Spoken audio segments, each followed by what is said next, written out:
Hi, Jen here from Jen Michelle Coaching. Today I want to talk about 3 behaviors that cost intimacy. For those of you new to my channel, I would love to invite you to subscribe. I release a video weekly. So we can do many different things that end up distancing another from us, even though the intention is to bring them closer and to create more intimacy. But it's so important to understand that what connects us as feminine energy women can often be the opposite for a masculine energy man.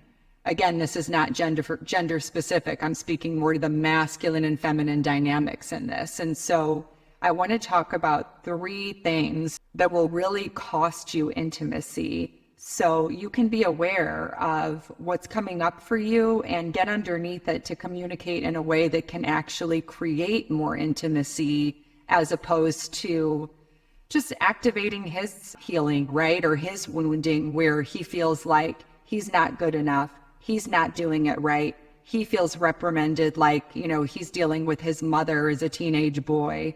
All of these things can get activated. And he is hearing your feedback from a space of not being worthy or good enough inside of himself. And so this becomes a beautiful way to truly support one another and creating from a love bond and building something new together, where he knows that he doesn't have to question that part of himself when you're expressing. And there is just that beautiful intimacy to communicate anything and everything that is on our mind when we have this level of awareness and respect for the other person. So let's get started. Number 1, unconscious complaining, right? Some people will hear me say in this unconscious complaining, don't complain.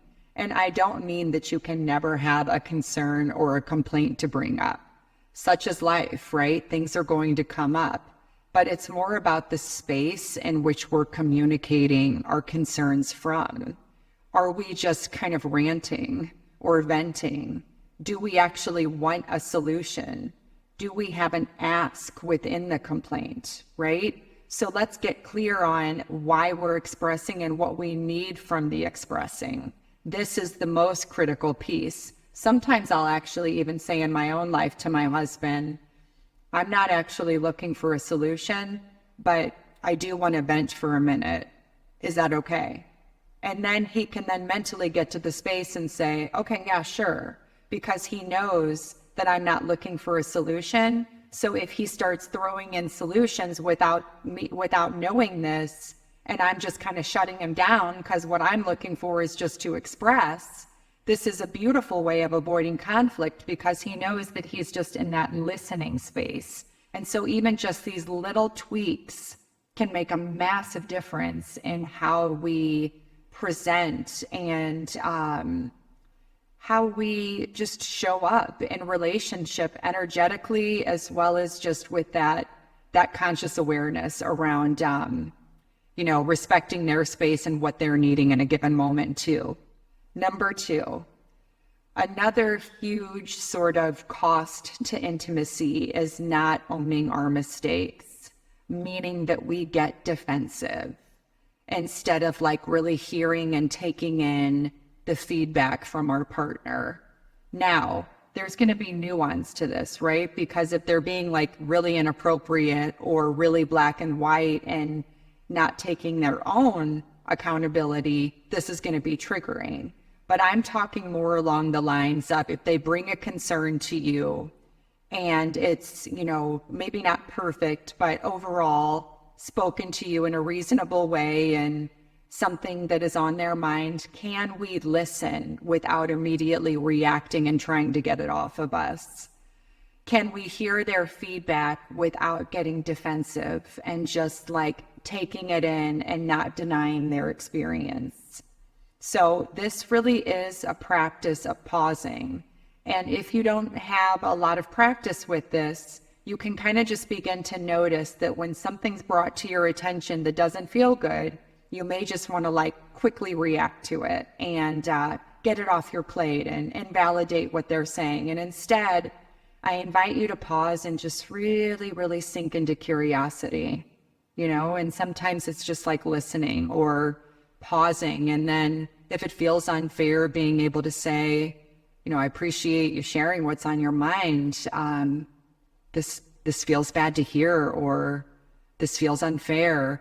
Or even just saying, I'd like to talk about it, yet I'm feeling like there's a lot of frustration right now. So I'd like to take a little time to let this sort of settle, right? That's totally valid, to ask for space to process and to feel your way through things so you can really speak with clarity and confidence, right? When in doubt, always take that opportunity to ground and center yourself first, but catch that knee-jerk reaction to want to get it off of you and get defensive or out-argue him, and recognize this will never serve you, because it will cost you intimacy and it will cost you that emotional safety he needs to really, really open up to you. Number 3, righteousness of any kind. It is a human instinct to want to be right? It feels good momentarily to be right. But we must catch this instinct and really ask ourselves, like, how important is it for me to be right? And what is this going to cost me in choosing to be right versus maybe just settle in and allow it to be? I don't know anyone in any situation, whether it's related to love or otherwise, that has opened up and thought differently through righteous energy. And so it's that ability to be smarter about the way in which we're showing up to ourselves and softening those edges and being more compassionate and seeing that we can always communicate anything. But if it has that edge or that sort of surge to it, to slow ourselves down and to be able to say, I do see it differently, or respectfully, I do disagree. Yet I don't think it's worth it to argue about it, or I'd like to take a little time because I feel like if I spoke on it now, I'd have an edge to it that I don't want to bring in. But you're just kind of sharing your process and letting those emotions settle. So when you speak, it builds intimacy, because when we can manage our emotions in this way, we are creating safety not only within ourselves, but for the other person. And this is how we build intimacy and conflict versus create more distancing. And this is a daily practice. This is an art that becomes like just a beautiful dance of both partners feeling safe to express themselves, to disagree, to see the world differently, to hold different perspectives. And it really becomes beautiful, because that's how we grow together. And it's how intimacy flourishes, because this is creating a deeper bond and unconditional love.